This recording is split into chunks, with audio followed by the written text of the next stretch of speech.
before you this morning. I hope everything is working electronically. And I've turned on everything I can turn on, even my brain, to the extent that I have one. And I appreciate very much the things that Bill said. They're held by me in a mutual way. I think so much of them have been closer to me in many ways than my own physical brother. So it's always good to have a chance to be with Bill.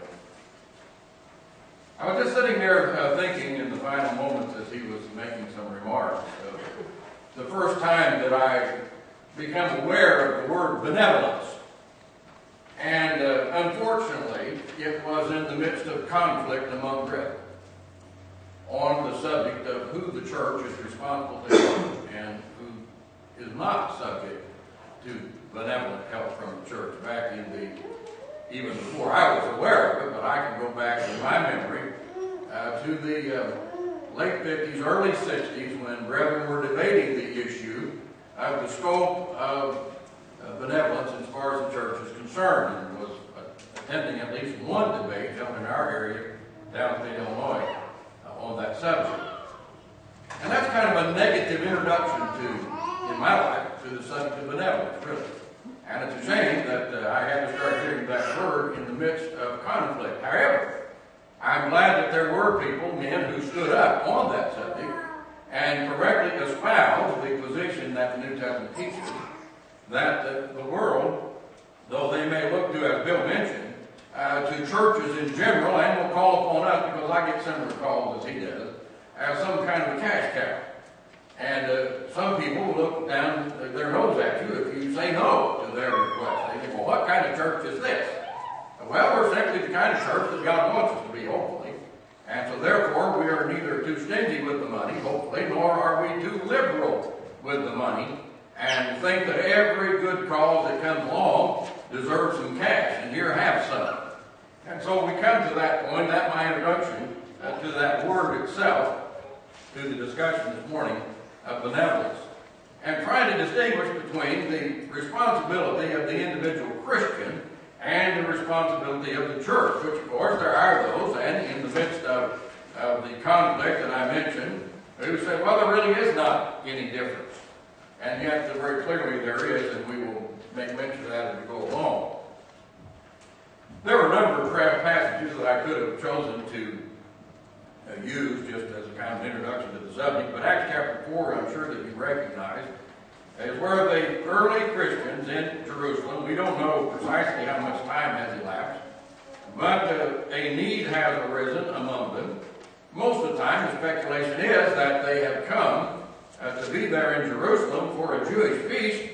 The gospel had been presented, they've obeyed the gospel, and they're still there, and yet they are without means to provide for themselves at some point, because they, after all, were just planning on making a visit, not staying there an extended period of time. And that's speculation, but they were there. And the other Christians, as others obeyed the gospel that were there, immediately decided, well, we're going to have to take care of our brothers and sisters in Christ. And so that's what this passage is about. That those who had believed in Jerusalem were one mind and one heart and one soul. And no one looked upon the things that he owned as something that he ought to just benefit from himself. Now, some will say, well, that implies that they were sort of communistic in their approach. No, they were not communistic. They had complete control over their property. It was within their heart, though, to say, here's somebody that needs some help. And so, as the record shows us there, they sold some of their property and their possessions, brought the proceeds of that, put it at the apostles' feet so that they could provide then for the needs of their Christian there who had not what they needed. And Barnabas, of course, participated in that. We really live in a generous nation. I know if you listen to certain people in our society, you would think that American people are just on the whole very stingy. That's actually not true. Statistically, the average American, though some Americans don't give anything toward helping others, but a lot of people give quite a bit. But on average and per capita, Americans are much more generous to other people in need. And they don't even have to be next door, but around the world, the money floods in to help people who have become victimized by some kind of tragedy. And so the American people are far more generous actually, than other people in the world. And I'm glad that we live among people like that. But that generosity that we feel toward people in need must be tempered, in the case of what we're talking about this morning, by what the Scriptures say. We cannot just conclude that, well, that's a good work. There's a tragedy, there's a hurricane that struck over there, there's an earthquake over there. Well, tell the treasurer to write out a check. You know, we can't do that in our own individual finances. We might like to send help to everybody that we hear about that is in need, but we have to recognize, you can't do that. The funds are not there. And it's not that in the case of the church treasurer, there might not be some money there for several of these projects. We're going to see this morning that Scriptures regulate a lot more closely what the church does with its funds versus what an individual can do with their money. And so generosity is a good thing so long as it's within the guidelines of Scripture. Well, what is benevolence? Well, it's a disposition to do good to someone, an act of kindness, a generous gift. It's what is within somebody's heart to help somebody else. They see the plight of an individual or a group of individuals, and their heart is affected by that, and they determine on their own, they're not coerced. You can't force people to do benevolence. If I understand what the word means here by definition, it's something that comes from within. It's a disposition on the inside to help other people. And so you can't mandate, in that sense, that a certain person be benevolent. Now, you could extract some money from them, and you could take that money and give to somebody else, but that's not benevolence on the part of that person. It ain't choice. We're talking about the deliberate choice to help other people. Well, for example, we've already looked at Acts chapter 4, verse 32, but we can look further to the case of Cornelius in Acts chapter 10. And this is very remarkable because here you have a man who's a Gentile. He is not then predisposed, as most Gentiles would be, to help Jews, and yet he did. It says he's a devout man, one who feared God with all his household, gave many alms to the Jewish people, and prayed to God continually. So here was a man that was given to benevolence. He was disposed to help other people, to do good toward other people. He wasn't being forced to do that. That was a voluntary act on his part. And so that's what we're talking about as we consider the subject of benevolence, whether it is from the individual or from the church. It's this disposition to want to do something good for somebody else, presumably because they cannot do for themselves. And we'll see that that's the situation that is discussed in the Bible. We're not talking about just giving away money because we have plenty of it and we just need to get rid of it. We're talking about helping other people. They need the help. We have the means to help, and so we determine that we're going to help them. Well, there's some things we want to look at. Obviously, the first one is, what does the Bible say on the subject? That's really what we're here for this morning. What does the Bible say? Are there any kind of guidelines in the Scripture on benevolence, or are we just free to chart our own pathway and do whatever we want in the area of benevolence? What kinds of things has influenced the thinking of Christians on this subject? It's interesting as you would, and I thought about making more of a major point on that, but I decided not really worth the time.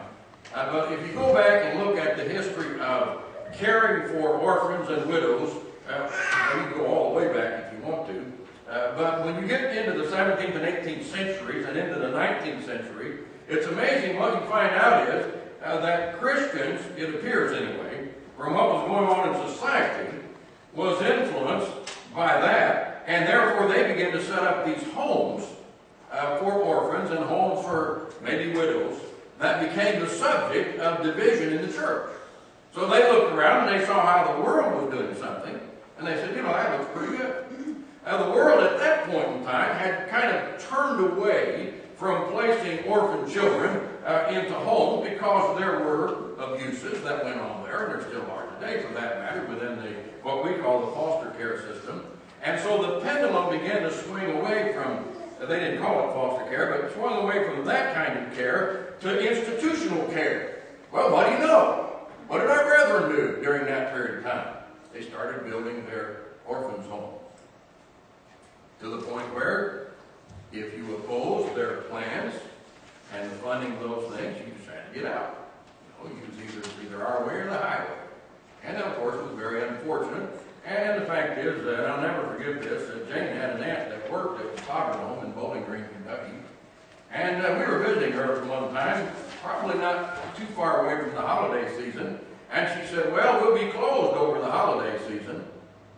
And I thought, well, I thought to myself, well, how can you shut down? I mean, there's orphans living here. And she explained that most of these kids went back to one of their parents.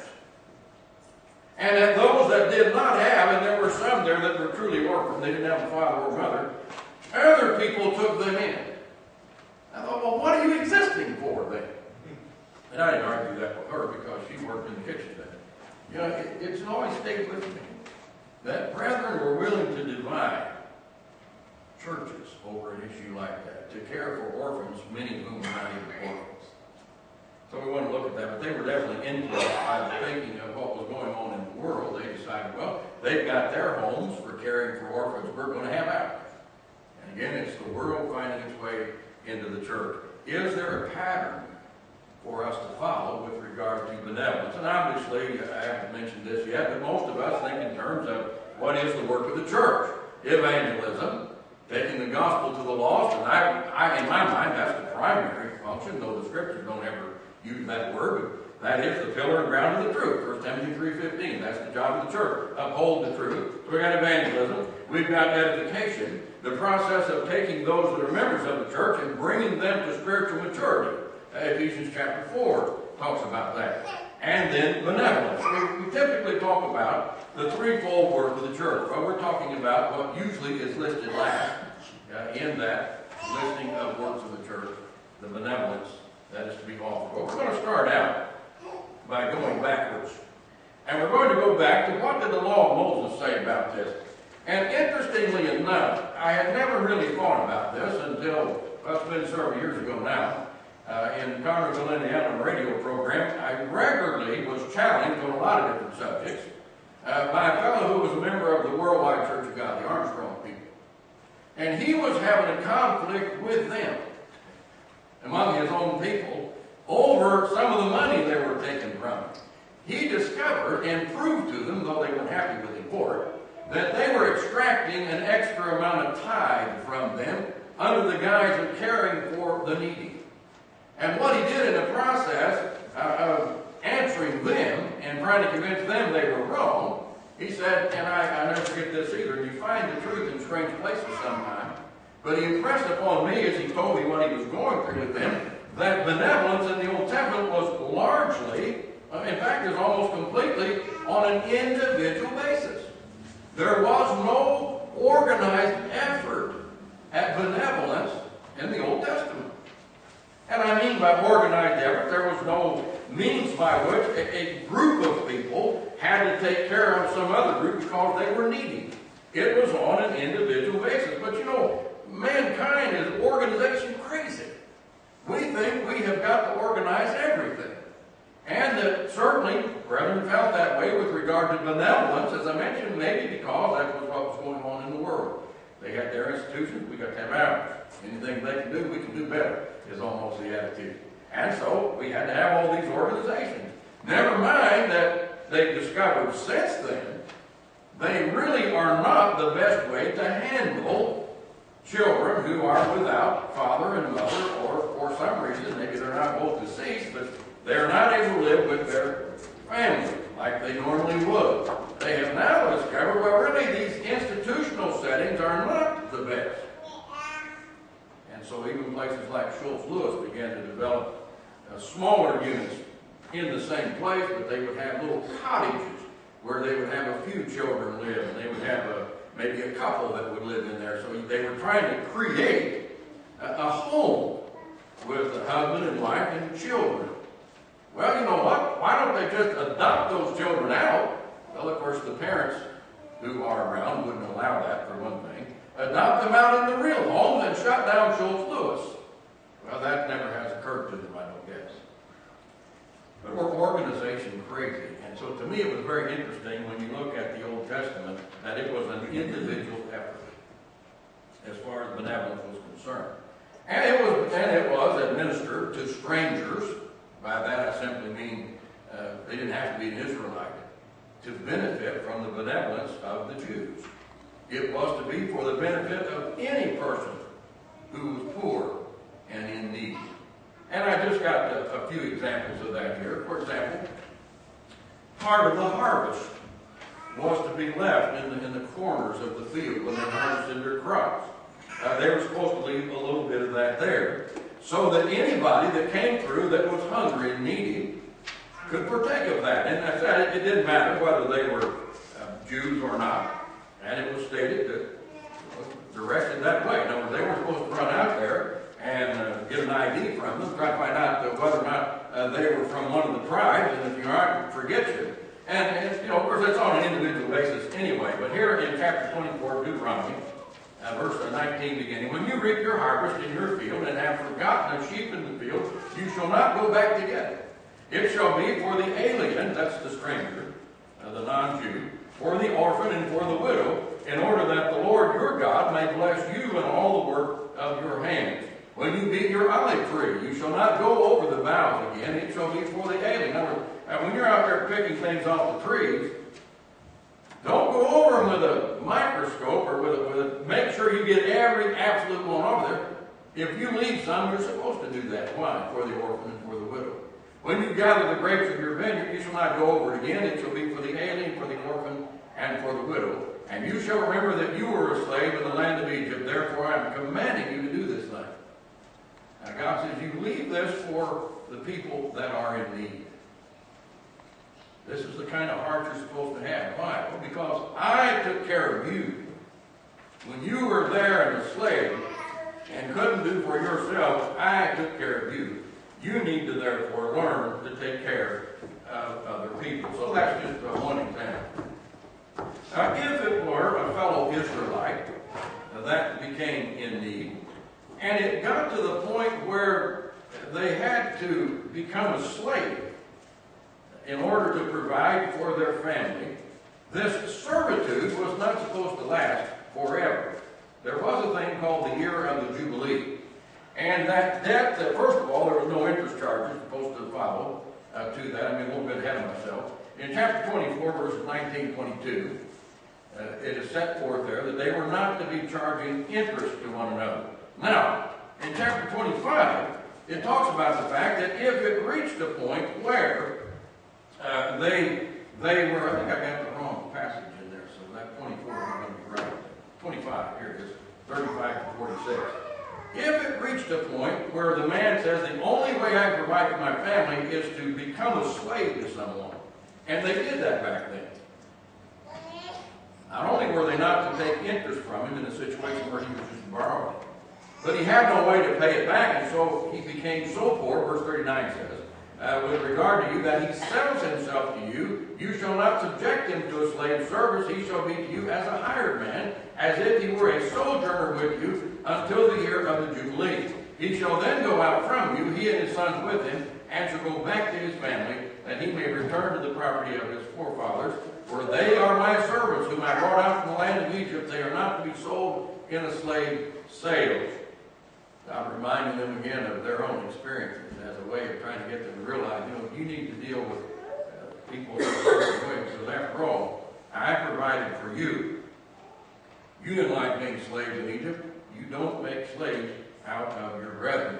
So I put there they could become slaves. They actually more like servants to repay the debt, but not forever. In the year of the Jubilee, they were set free. There's always going to be needy people. We're not going to be able to get away from that. Deuteronomy 24, 19-22 says that. There's just always going to be needy people. And in Matthew 26 and verse 11, Jesus made the very same point. So the subject of benevolence is always going to be a relevant thing, because there's always going to be people that are in need. Now that need is going to rise for different reasons. Some will be needy because of things they have done, some bad decisions they've made, some other things they have done, and have put themselves in that position. Others are going to be needy, and the Bible deals mainly with those who are needy because of things beyond their control. But nevertheless, they are in need, and we are to have compassion for them. But I want to realize here from the Old Testament viewpoint, God emphasized the role of the individual. Now, to me, that's important. we take that mindset with us, that God put that responsibility primarily on the individual, because what we find when we get over into the New Testament is pretty much the same thing. That once again, benevolence is primarily an individual responsibility.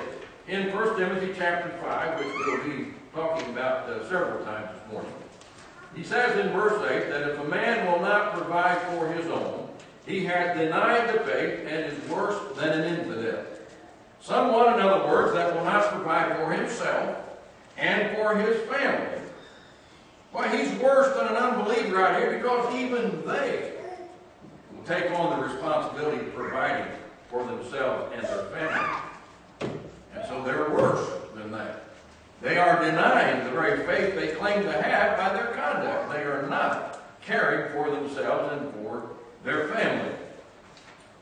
Verse 16 shows that it extends even to others of their family, maybe their extended family, who are in need. If any woman who is a believer and has dependent widows, let them assist them. Let not the church be burdened, so that it may assist those who are widows indeed. By the way, that verse shows us that there is a difference between the individual and church responsibility.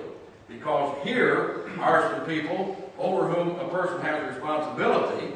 You take care of them so that the church doesn't.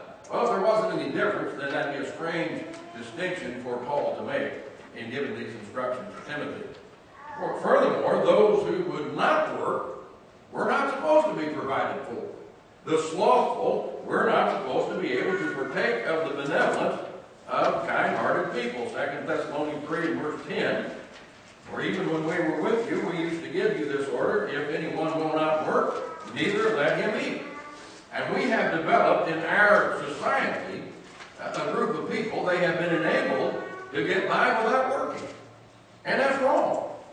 And to the extent that government policy enables that, the government is wrong. They're just not doing for those people what is really good for them. What's really good for them, go out there and get a job. Provide for your family. You cannot, and you must not, and you do not have the right to live off of other individuals when you are capable, and we don't emphasize that. We're not talking about excluding people who can't provide for themselves. These are people who can. They're physically capable, they're mentally capable, they just don't want to. Or they're real particular about what they want to do. And so therefore they're not providing for themselves. Well, Paul said, people like that shouldn't eat. Do not enable people like that. And we have a group of people in the world who thinks that the world owes them a living. It does not. Neither should Christians think somehow the church owes me a living. It does not. You have, as an individual Christian, the responsibility to provide for yourself and your family. Yes, there may be some circumstances that come along that prevent that at some point. That doesn't mean you become independent of the church and just live off the church. You get yourself back on your feet, you get to work, you take care of your family again, and then the church goes back to using their money for other things. There was not any kind of permanence to that. We'll talk about that a little later on in a moment as well. In this individual work of benevolence, from this passage over in Galatians, James 5 verse 27 is not restricted at all. We can help anyone we want. And I mean by that, on an individual basis, we can help Christians or non-Christians. It doesn't matter who they are. In fact, we are supposed to do that. To give this relief to the fatherless and the widows in their affliction is part of true religion. If we claim to be a Christian, then we're going to be doing that. But there is a preference to be given in the book of Galatians chapter 6 and verse 10. This passage, perverted by individuals in the church over the years to somehow justify things it's not talking about. But while we have opportunity, Paul said, let us do good to all men, and especially those who are of the household of faith. We have an opportunity, we have an obligation, we can help anybody. There is some preference to be given to those who are our brothers and sisters in Christ. They should get our attention first. It seems to me like what Paul is saying. That if you have a limited amount of resources, you want to make sure your brothers and sisters in Christ are cared for first. Doesn't mean you're cold-hearted. Doesn't mean you don't care about the rest of the people, but everybody has a limited amount of resources. And watch out especially for your brothers and sisters in Christ. Now this is some of the passages that have to do with individual responsibility. And that's pretty much the same thing as the Old Testament, individual responsibility. And I believe it's important we understand that. Now, the church does have a role in the area of benevolence. And so we'll turn our attention to that. It is what I call a limited role. The scope of church benevolence is narrower than that of individuals. You remember, James 1:27, there's no contextual restrictions on who you can help there. In fact, it goes on into the second chapter and talks about seeing someone that's in need, help them. No restrictions there on who you can help. No restrictions in Galatians 6 and verse 10, because those are directed to the individual. Preference to other Christians, but no restrictions. Same is not true in the church. Brother A.C. Grider one time was talking to a bunch of us. We had breakfast together, sitting around there talking, and he began to reminisce about some of the debates that he had been involved in. And if you know Brother Grider, he'd been in several of them. And he was talking about the one that he had with Brother Allen Hires on the subject of benevolence and whether or not the church could assist those who were not Christians. And he said, I don't mind telling you guys that I was on the downside of that thing. He said, I was just not doing very well until finally, he said, it occurred to me that what I needed to do was make up a chart, and he did, of the passages on benevolence. And he told Brother Hammond, he said, now, I don't care whether the passage is talking about the money being collected or the money being sent to people in a benevolent situation. He says, every time it says saints, and he said, I will grant you, I'll let you fill the other one in if you want to, but if it says saints on the giving, then you're going to have to prove that on the dispersing end of it, it went to non-saints. And he said, Brother Hires couldn't get around it.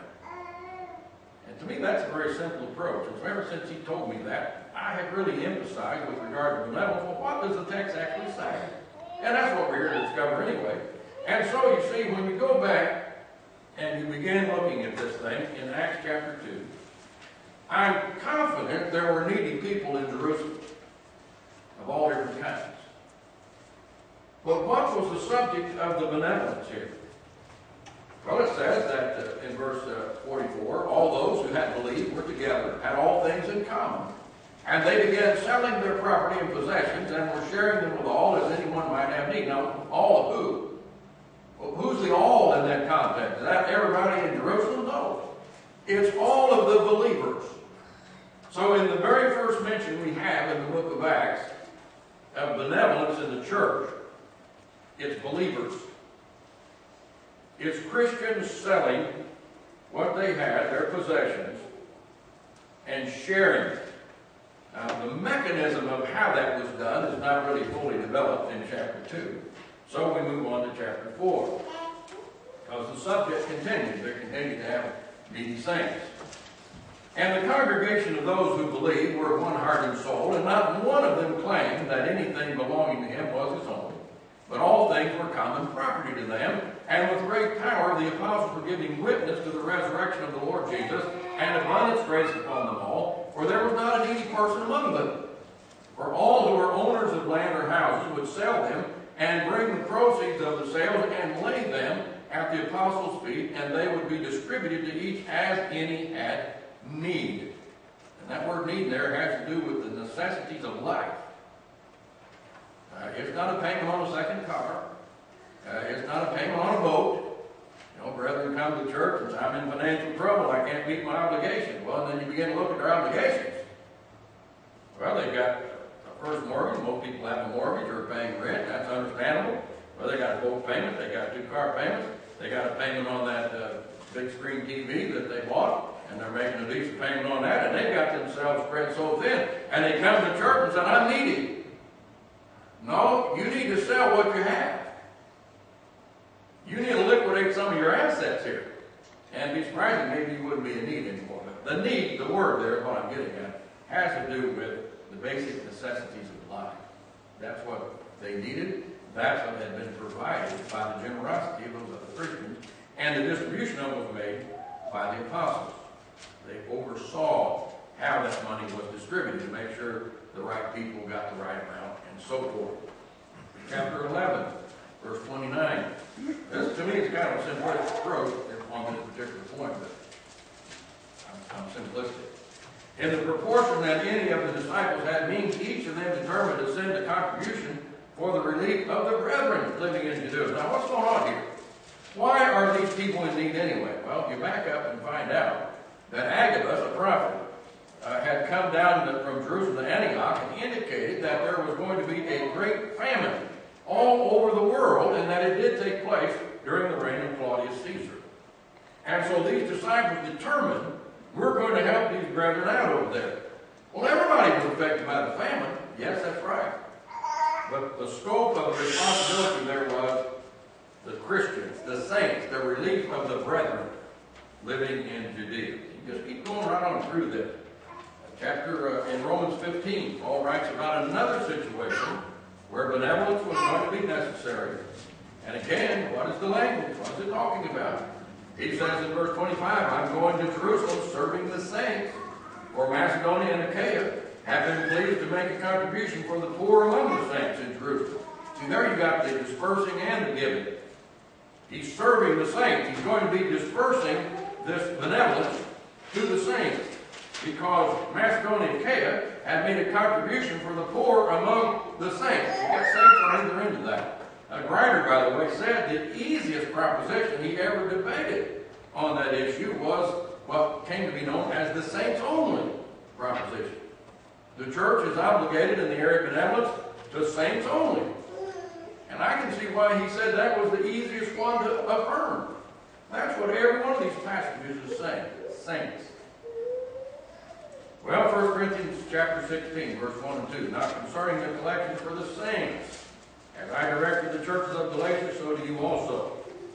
2 Corinthians chapter 8 and chapter 9. We won't look at all of that, but those chapters are largely dealing with this subject. But we're just picking out right now the key idea there of saying, begging us with much entreaty for the favor of participation in support of the saints. They were going to be contributing money for the saints. So it's pretty clear. The scope of responsibility of the church, not the individual, the church, is the same. Verse 1, chapter 9, it's superfluous for me to write to you about this ministry to the saints. Verse 12, for the ministry of this service is not only fully supplying the needs of the saints, but is also overflowing through many thanksgiving to God. Because of the proof given by this ministry, they will glorify God for your obedience to your confession of the gospel of Christ and for the liberality of your contribution to them and to all. See, our more liberal brethren, they look at that word all. They like that word all. See, that's everybody. What's the context? The context is not everybody in the world. The context is saints. They were helping saints here. They helped saints in other places, but the all was inclusive of saints, not everybody that possibly had some need. So, collections were made for the saints and distribution made to the saints.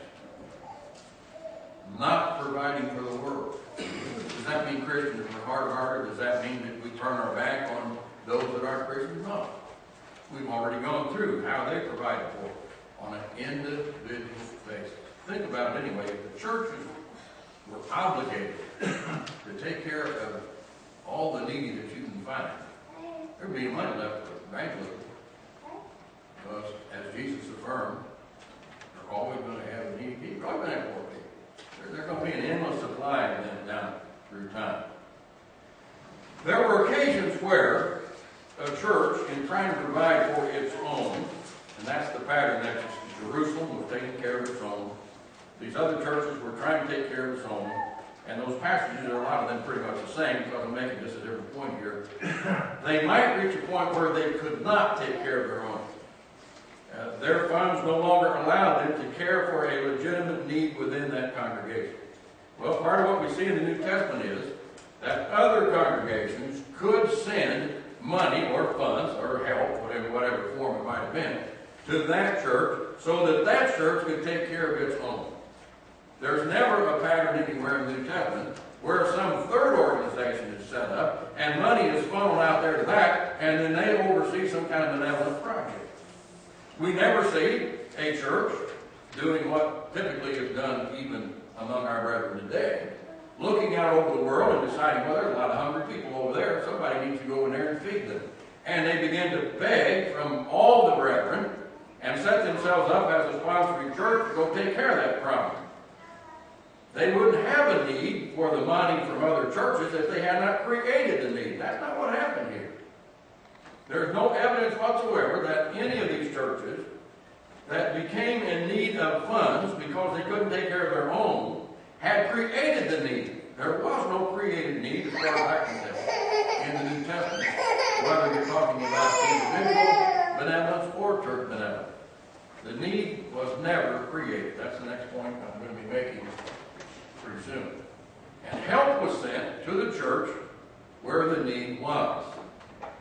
Now the wisdom in that, of course, is the way God shows us how it's done. But I think we can even appreciate the wisdom of it.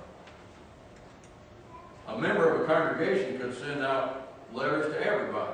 I'm in need. I need help, brethren. Who really knows whether he's in need or not? The local church where he's a member. And he will have already, if it's done scripturally, he would have already gone to them and found out they are unable. And in fact, the word is going to be, we cannot help him. We do not have the funds. Yes, he is legitimate. He is in need. We have no way to help him. Now then, other churches could send to that church to provide for his needs. The money goes through that church to provide for his needs. That's what we see in the New Testament. Summarizing on the New Testament, this need was not created. And that's the point I just made. Well, what our brethren do is a shameful thing. They go out and they work up a project, and they whip up emotional support for it, and they say, brethren, we need money. Well, they didn't need any money before they made up that project. Whether on the basis of an individual or a church, God does not expect out of the individual or the church, for that matter, more than what we're capable of doing. There's nothing in the New Testament says we have to go out and create the need. And I cited Acts 11, verse 27 through 30, because that's probably the most obvious case of benevolence here in the New Testament. And that was because of the famine. Obviously, that's not caused by someone's poor judgment. It's not caused by their lack of ability to handle their money. They're being victimized by something over which they had no control. And they were going to be needy, and therefore they were worthy recipients then of that. The amount of the benevolence that was given in whatever situation brought about equality. And that word is defined contextually in 2 Corinthians 8 and verse 14 to be freedom from want. The equality there does not mean that everybody's bank account balanced out. It simply means that you have some who have need, you have others who can help them to alleviate their need, and so that after that benevolence is over, the bank accounts are not equal, but everybody is taken care of. There's freedom from want. They no longer need anything. And that's what verse 14 in particular says. At this present time, your abundance being a supply for their want, that their abundance also may become a supply for your want, that there may be equality. In other words, it might be down the road that the situation gets reversed. They might be in a position to help you out when you are in need. But the idea is, everybody has what they need. And again, what's that need? That's the necessities of life. That's things they have to have. That's not a boat. That's not a summer cottage somewhere on the lake. None of that. It's a legitimate need, a necessity of life. And sometimes we get ourselves deep in debt. Yes, we do become financially strapped, and we become sort of needy, but that's not the way the New Testament used that word. Now, how much do you give them? Well, of course, it depends on the need and other related matters to that particular situation. The amount that you're going to give them obviously is going to be up to the judgment of the mature people in that congregation. Yeah, can't go around setting any amount. The New Testament didn't set any amount. I want to make this other point here. The only mention made in the New Testament of some kind of ongoing help that would be in the realm of benevolence, in the realm of supplying someone's needs, is over here in 1 Timothy 5.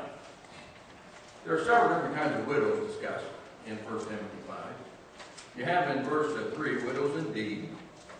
You have widows who have children or grandchildren in verse 4, and they're supposed to be provided for by their relatives. Now this widow indeed, in verse 5, is described as one who's been left alone. She's fixed her hope on God, continues in entreaties and prayer. There's kind of time out taken in verse 6 for one who is a widow but is giving herself over to pleasure. That's not the type of person we're talking about here. Verse 8 we already looked at. One does not provide for his own, especially those of his household. He's denied the faith, worse than infidel. Let a widow be put on the list only if she's not less than 60 years old, having been the wife of one man, having a reputation for good works, and if she's brought up children, if she has shown hospitality to strangers, if she washed the saints' feet, if she has assisted those in distress, and if she has devoted herself to every good work. Now, I don't know anything beyond what it says here about this thing of being enrolled. The King James, I think, uses the word enrolled or put on a list. All I know is what's right here. But it would seem to indicate that there's some kind of an ongoing. It's a list of widows indeed who were being supported because of the work that they were doing. They've proven their character. They've proven themselves trustworthy by the life that they are living. And they are, in some way, being of service to the church, and therefore they were being supported on some kind of ongoing basis. Now, if that's not an example of that, then I don't know of an example anywhere else where that would be. It seems to me like that what we can draw from all these other situations is a need arose, the need was taken care of, and then life settled back down again. And people got back on their feet and they went on with their life. They did not become almost an eternal recipient of benevolence, other than this case right here, where these widows were enrolled on a list. And who knows whether they stayed on that list forever. They may have decided to get married and have someone else provide for them. But at least for a while, it seems they were being supported by the church. Other than that, I don't know of anybody that's just on an ongoing list to be provided for by the church. Well, to me, the individual role, Old and New Testament, is not really limited, except that you don't enable people who shouldn't be helped. But it's not limited to just Christians. You can help Christians and non-Christians. The church, that's a different story. There is a pattern that the New Testament sets forth when we're dealing with the use of the treasury of the church. And it is to assist those that are the members of that congregation. Saints in other places may become needy. The local church where they are a member is supposed to provide for their needs, assuming again it's legitimate. If they can't, for some reason, then it's scriptural for other churches to send relief to that church to provide for the needs of that saint or saints, whatever it is, so that there is equality. Well, as you can see, if you're looking at that outline, I'm out of soap. That's all I'm prepared to say. We'll, of course, take some questions. We'll try to dodge the tough ones, give them to somebody else, and try to answer the simple ones. We'll try to give an answer, but I always tell people sometimes the only answer I know is I don't know. And I never hesitate to give that answer when that's the only one that I can come up with. So I appreciate your good attention this morning. It is an important subject, and I think as Bill said, there is a tendency sometimes to look upon the church as a cash cow because our culture again, we're getting used to that. Our government, I don't want to cross the line because Bill will tell you I'm not a political guy, but our government seems to foster dependency on the government. And that's a wrong direction for any group of people. But the thing that I'm concerned about is the effect that it could even have on Christians. That they will begin to see whoever has some money, and the church may have some, there's the source of my income right there. And I can just slack all the while. I can be less than diligent about providing for my family. I can be a lot more choosy than I could be otherwise in looking for a particular job. No, you got to provide for your family and do whatever it takes to do that. But That's your responsibility as an individual. You can't depend on other people to do that. All right, we got Walter. Well, Larry, going along with that line, when we worshiped over on Sydney Boulevard back in the 50s, there was an appeal made to us by the Schultz Lewis home.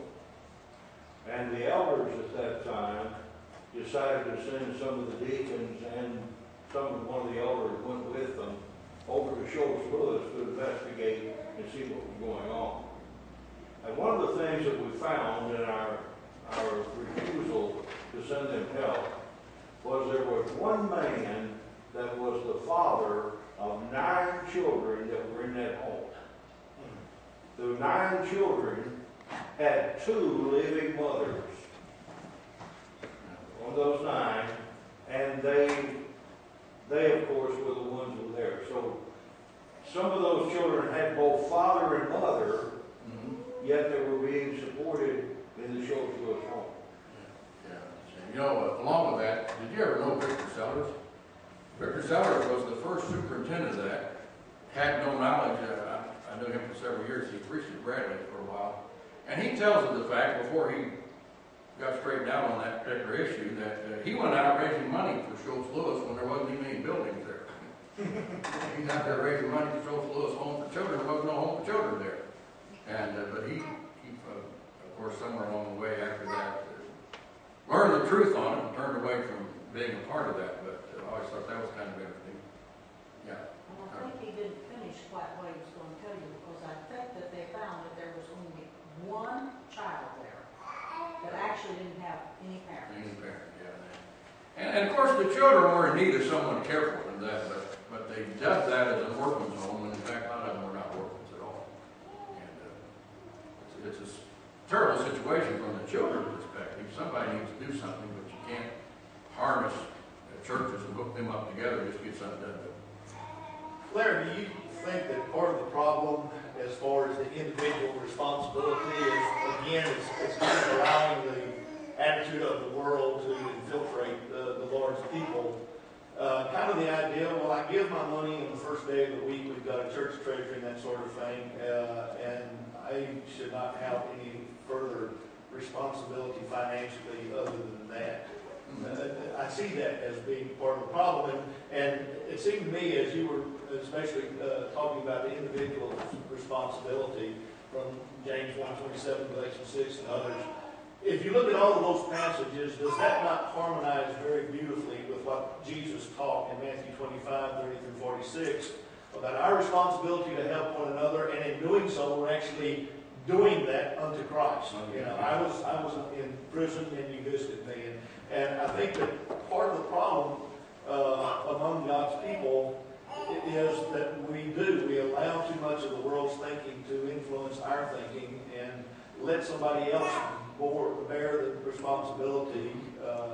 I'll just give my money to the church and let somebody else take care of it, when in fact we have an awesome responsibility as Christians that I think maybe might be part of our great failing, and that is the individual's benevolent work as opposed to the church's benevolent work. We have some members here of this congregation, and regardless of their situation as far as their needs are concerned, the members of this congregation could be helping them and should be helping them. But one of the things, obviously, that I think that you brought out that was really important is that business there when Paul wrote to Timothy, let not the church be charged. And we need to focus more on what is the church's responsibility and what is our responsibility as Christians, and do our job in benevolence. I think you're right. And again, I think we're influenced by the world, by our culture. The attitude of most people is toward helping others. I pay my taxes. Let the government do it. There's a program for that. Go see this office, go to that office. There's a program for that. In other words, we can, as citizens, if you and I try too hard, convince yourself, I don't have to help my neighbor. There's a government program for that.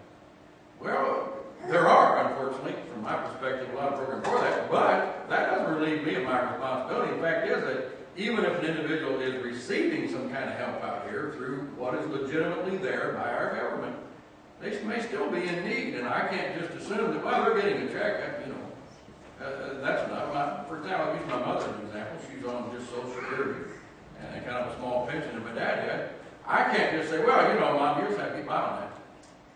You know, I can't just put her needs out of my mind by thinking, well, you know, she's got Social Security and pension, you know. I don't have to be concerned about her situation. Well, I do. I got to be concerned about it. I may not be happy.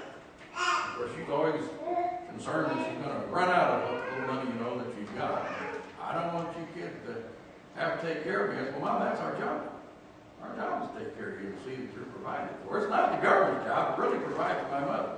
That doesn't mean we have to turn down whatever legitimate program is out there. Because in fact, my dad worked to get those benefits. But the fact is, that doesn't relieve me. That's what I'm getting at. And I think that ties in with the mindset you're talking about. I put my money in there. I'm relieved of responsibility. You know, I don't see that at all. In fact, that's kind of the mindset that Jesus rebuked in Matthew 15, where they said, well, we'd like to help you, but it is Corbin. We've already given that gift over here to the temple or something, so we don't have any money left. And they were not caring for their parents. So it's not a new problem. It's not a new mindset. It's been around. And I think another problem as far as the world and this concerning this is the world's attitude is write a check, give them some money. Yeah, right. There's so many ways that we can help one another who are needy or have some special needs other than giving them money. And again, it's that worldly attitude, well, just give them some money, and that way I don't have to go clean their house or take them to the hospital or whatever the case may be. And the fact of the matter is, again, going back to Matthew 25, I think that when you look at what Jesus said there in that particular teaching, the emphasis is on things other than giving somebody a check. You know, it's personal involvement in their life and personal help that you're rendering. Absolutely. Visiting, riding, clothing, whatever. All right, somebody else? Yeah, Keith. Do you think part of the problem is, both in the world but then also the church, amongst the issues the church has had itself, you think the problem is that folks don't understand the difference between the individual and the church? Oh, there's no doubt about that. Yeah. In spite of 1 Timothy 5:16 being plainly said, don't charge the church with this. It's your responsibility. Another, you know, it makes it awful easy, too. All these great programs out there, it relieves the individual when they can just, as we've been talking about, well, the church is going to take care of that. That may be another reason why they don't oppose those things too much, that fail to make that distinction, because it gets me out of personal involvement. If we can get the church to do it, then all I got to do is write the check. I put the check in there and they do the work. And that may be another reason why they don't really try too hard to see that distinction. If they come to the conclusion there is a difference, then the next thing they have to admit themselves, to remain honest with themselves, is, oh, it's not just a matter of giving somebody a check, it's a matter of actually doing something. But yeah, there is a failure to see the distinction. Even though I got a sermon I like to preach called The Children of the World Are Wise and the Children of Light, and one of the points I've added over the years is the point of, he was one of the stars of Harsky, or what's that name, Starsky? The blonde-headed guy. He has a brother that's a Lutheran preacher, and this brother has got very actively involved in some kind of a benevolent organization out in Pennsylvania. And he got rebuked by the headquarters, the upper echelon authority in the Lutheran church in that area, for invoking the name of the church in what he was doing. And they said, we don't mind you doing that, but you cannot make that a function of the Lutheran church. And I thought, well, what do you know? They can see the difference between involving the individual and trying to involve the church. And so I took that in my sermon, because brethren can't seem to make the difference. They want to see that. They want to maintain there is no difference. Well, they saw a difference. They didn't rebuke him for his personal involvement, but for him trying to insist that the name of that church be used in their literature or whatever. It's been a while since I've gone over that, but that is just that. Yeah, the difference can be seen. Once you see the difference, then you have to do something as an individual. All right, buddy. Yeah, go ahead, Ray. something that very few people, whenever I hear a lesson on this, very few people touch on. That's that in Acts chapter 3, Peter, when he was going along and the guy was asking for alms, he asked him for alms. And now Peter was an apostle. He would have had the responsibility of receiving the money from the church and dispersing it. And Peter tells him, I have no silver or gold for you. This was a non-saint. He said, but what I do have, I'll give you. And he cured him. But he made a distinction. Apparently, Peter didn't have any cash as an individual. He had access to the church treasury as far as it was available. But he makes that distinction. He says, I don't have any silver or cash or gold for you. And Like you brought that up, I had that in some of the material I had in front of me, and as I was going through that, putting this together, I was like, I want to bring that in, and I forgot. Yeah, and it would fit in there. Our role is not to take care of the needy of the world, except the only need we need to provide for them is their spiritual need. Now that is a responsibility we have to everybody, individually and the church, to get the gospel to them. And that's a good point.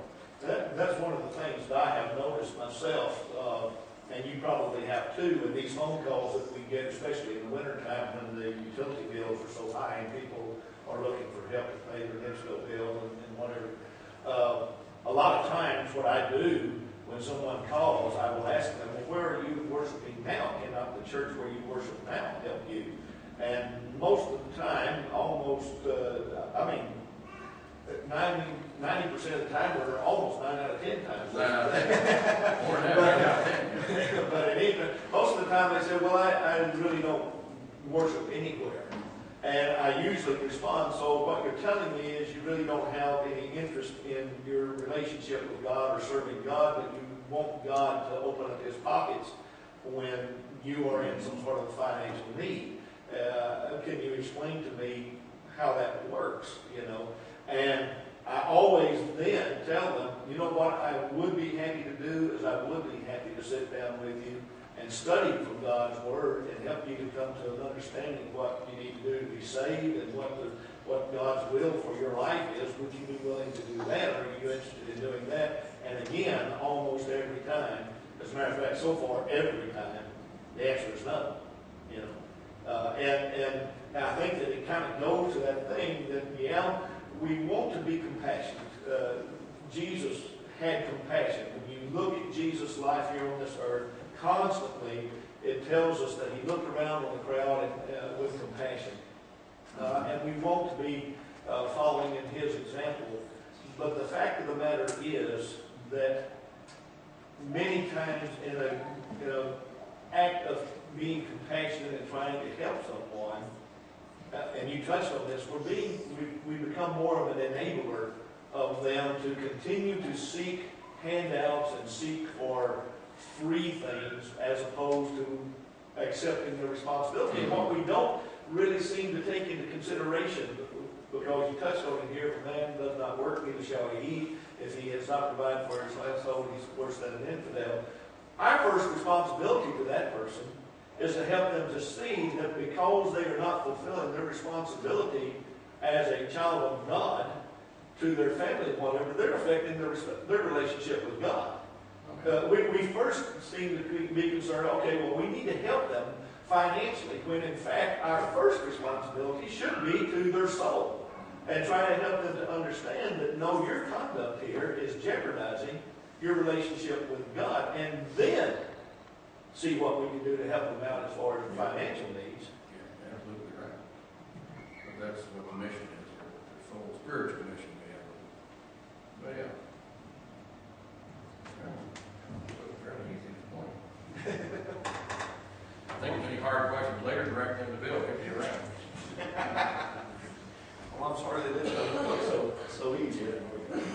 So very, very grateful for, again, I just can't tell you how grateful I am for the presence of everyone here this morning. And I say that truly.